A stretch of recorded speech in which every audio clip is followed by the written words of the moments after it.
Hello India. Hello India. बड़ों को ढेर सारा प्रणाम, छोटों को ढेर सारा प्यार और मेरे सारे सब्सक्राइबर कैसे हो आप सबको ढेर सारा Ram Ram. Ganpati Bappa Morya. Welcome back to my YouTube channel Simi की डायरी ऑफिशियल में आप लोग का ढेर सारा स्वागत है। दोस्तों, भूल भुलैया जो मेरा हिंदी उपन्यास है और उसका 5वां भाग आज मैं रखने वाली हूँ। दोस्तों, अब तक आप लोगों ने देखा कि राकेश की मुलाकात सोनाली से होती है और उसे ऐसा लगता है कि ये रूपाली है, रूपाली ही सोनाली है और वो सोनाली को एक दिन गुंडे से बचाता है और उसके घर जाता है। दोनों में अब काफ़ी दोस्ती हो जाती है और मिलने जुलने से एक दूसरे से दोनों को प्यार भी हो जाता है। यहाँ तक मैं 4 एपिसोड में आप लोगों के समक्ष रख चुकी हूँ। अब आज मैं भूल भुलैया का 5वां एपिसोड आप लोगों के समक्ष रखने जा रही हूँ और मेरे इस 5वें एपिसोड में मैं आप लोगों का तहे दिल से स्वागत करती हूँ। तो देखिए अब आगे आज कैसा लगता है। तो आज मैं आप लोगों के समक्ष भूल भुलैया हिंदी उपन्यास का 5वां भाग रखने जा रही हूँ। सोनाली में आए परिवर्तन को देख करके राकेश काफ़ी खुश था, क्योंकि वो तो उसे रूपाली ही समझता था। इधर रूपाली जो है सो देहरादून वापस अपने हॉस्टल चली गई थी। वो अभी बम्बई में नहीं थी, इसलिए वो अभी राकेश से नहीं टकरा रही थी। राजेश एक दिन कार से कहीं बाहर कहीं जा रहा था तो देखा कि सोनाली बस स्टॉप पर खड़ी बस का इंतजार कर रही है। राजेश ने कार रोक दी। सोनाली राजेश को देख के मुस्कुराई। राजेश ने कार का दरवाजा खोल दिया। सोनाली फिर उससे बोला ये आज बस स्टॉप पर खड़ी क्या कर रही थी? ऊपर से ये आज का ड्रेस भी कुछ अटपटा सा लग रहा है। कहाँ हमेशा मॉडर्न ड्रेस पहनने वाला और कहाँ ये कुर्ता पैजामा। सोनाली बोलती है क्या ये सब क्या अनसन बक रहे हो? मैं तो हमेशा इसी ड्रेस में रहती हूँ। राजेश रूपाली का गुस्सा को जानता था, सो चुप्पी साध दिया। बोला ठीक है भाई, ठीक है, तुम और तुम्हारा शौक। आज कार छोड़कर बस में सफ़र करने का मन हो गया तुम्हारा, तो तुम ड्रेस भी उसी हिसाब से चुना है। अच्छी बात है, इस तरह से तो बढ़िया बात है। वरना ओवर स्मार्ट बन करके अगर बस पर चढ़ोगी तो खतरे से भी खाली नहीं है आजकल। सोनाली सोची राकेश मजाक कर रहा है। कुछ देर के बाद बोली ये गाड़ी किस सेट की है? उसे ठीक कर पहुंचाने जा रहे हो क्या? राजेश ठहाका मार के हंस पड़ा। बोला आज लगता है कि पूरा मुझे बेवकूफ़ बनाने का प्लान है तुम्हारा। सोनाली कुछ समझ नहीं सकी। एक जगह इशारा करके बोली कि यहीं पे रोक दो। राजेश बोला क्यों, हवेली नहीं चलना है क्या? सोनाली बोलती है नहीं अभी नहीं, थोड़ी देर के बाद जाऊंगी। राजेश बोलता है कि अच्छा ठीक है। कह के उसने गाड़ी जो है सो वहीं पे रोक दी। सोनाली उससे उतर गई। राजेश जो है सो कार बढ़ा करके आगे निकल गया। राजेश जैसे ही ऑफिस पहुंचा तो देखा कि रूपाली उसके कैबिन में बैठी है और मुस्कुरा रही है। वही मॉडर्न ड्रेस। हंसकर बोला तो आप यहाँ आ भी चुकी हैं? रूपाली बोलती है जी हाँ, कल शाम ही आई हूँ, पर तुम अब तक कहाँ थे? तुमसे तो भेंट हो ही नहीं पाई थी, सो सीधे यहाँ ऑफिस ही आ गई। राजेश बोलता है कि वो इसलिए मुझे बेवकूफ़ बनाया। खैर कोई बात नहीं, कहो क्या लोगी? रूपाली बोलती है कि कहीं नहीं, चलो कहीं बाहर चलते हैं। राजेश बोलता है पर अभी अभी तो ऑफिस में आया हूँ। रूपाली बोल रही है कि 2 महीने बाद एग्जाम देकर लौटी हूँ, पढ़ाई कर कर के बोर हो गई हूँ, चलो कहीं घूमने चलते हैं। राजेश बोलता है कि तुम अपनी सहेलियों के साथ चली जाओ, मुझे बहुत काम है। रूपाली बोलती है कि मुझे तुम्हारे साथ जाना है, उन लोगों के साथ नहीं, उन लोगों के साथ तो मैं घूम घूम के बोर हो चुकी हूँ। राजेश शरारत भरी आवाज़ में हंसता है। बोलता है मुझे तो काट खाने दौड़ती थी शुरू में, अब ऐसा लगाव क्यों? रूपाली शर्मा जाती है। तुमने भी तो शरारत गजब की थी। राजेश अच्छा मैंने, और मुझे तो अभी तक याद ही नहीं कि मैंने तुमसे क्या शरारत की थी। कह के वो हंस पड़ता है। रूपाली जबरदस्ती उसे पकड़ करके घूमने उसको लेके निकल जाती है। कार आगे बढ़ जाती है। सोनाली जैसे ही इधर सोनाली जैसे ही अपने घर पहुंचती है तो देखती है कि राकेश बैठा चाय पी रहा है। सोनाली उसे देख करके चौंक पड़ती है। माँ बोलती है कि कितनी देर लगा दी तुमने, ये तो कब से बैठा तेरी राह देख रहा है। सोनाली बोलती है पैदल आने में और गाड़ी से आने में वक्त तो लगता है ना माँ। माँ बोलती है हाँ बेटा सो तो है।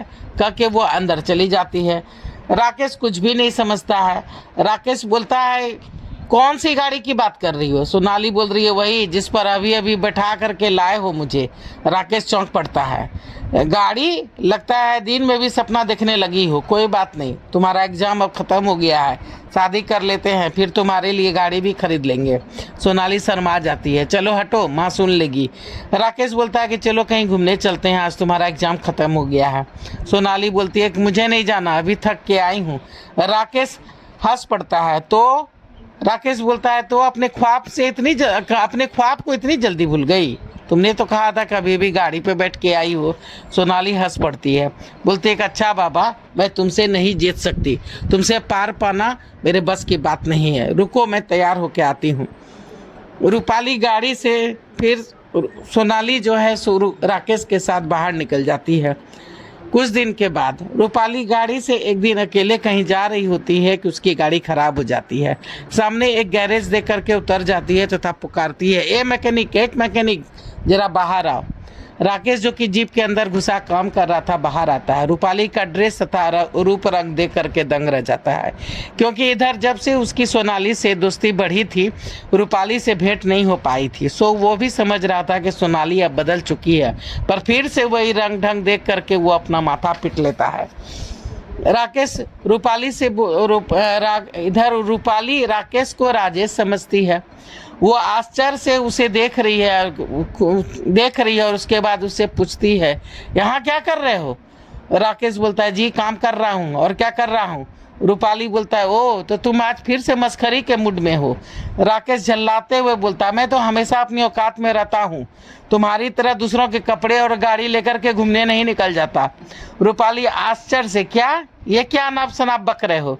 राकेश बोलता है, छोड़ो, मैं तो तुमसे तंग आ चुका हूँ, तुम नहीं सुधरोगी, बोलो क्या काम है मुझसे। रूपाली बोल रही है कि मेरी गाड़ी खराब हो गई है, वहाँ पास में ही पड़ी है, पर मेरी भी समझ में नहीं आ रहा है कि तुम यहाँ कर क्या रहे हो। राकेश उसके बात पर बिना ध्यान दिए बोलता है, चाबी छोड़ जाओ, गाड़ी यहीं छोड़ जाओ, बंगले पर पहुँचा दूंगा, अब तुम जाओ। रूपाली राकेश के इस बेरुखी पर तिल मिला करके रह जाती है तथा मन महसूस करके चली जाती है। रूपाली टैक्सी लेकर के जब बंगले में पहुंचती है तो उसका मूड काफ़ी खराब रहता है।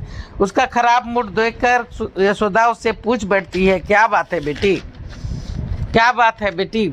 रूपाली बोलती है, माँ मुझे कभी कभी लगता है कि राजेश या तो मेरे साथ कोई चाल चल रहा है या सचमुच में उसका कोई हमशक्ल है। फिर सारी बातें अपनी माँ को सुनाती है। यशोदा भी कुछ देर सोचती रहती है। पास बैठे सेठ लक्ष्मीदास जो कि पेपर पढ़ रहे होते हैं, माँ बेटी की बातें सुन करके हंस पड़ते हैं। लक्ष्मीदास बोलते हैं, अरे बेटी, ये राजेश अमेरिका में पढ़ लिख करके आया है, वहाँ एक सीमा से ज़्यादा पैसा माँ बाप को भी बच्चों को देने का अधिकार नहीं है। सो बड़े बड़े घर के बच्चे भी कुछ अलग से काम कर पॉकेट मनी निकाल लेते हैं, फिर वहाँ कोई भी काम छोटा बड़ा नहीं कहलाता। सो राजेश की वही आदत होगी, सो वहाँ अपने दोस्तों के साथ थोड़ी देर काम कर लेता होगा। तुमसे इस बात को छुपाने के लिए तुमसे कुछ मजाक में कह दिया होगा। रूपाली बोल रही है, डैडी वो तो कह रहा था कि ये कपड़े और गाड़ी तुम्हारे उधार लिए हुए हैं, इसका क्या मतलब हुआ? सेठ लक्ष्मीदास चौंक पड़ते हैं।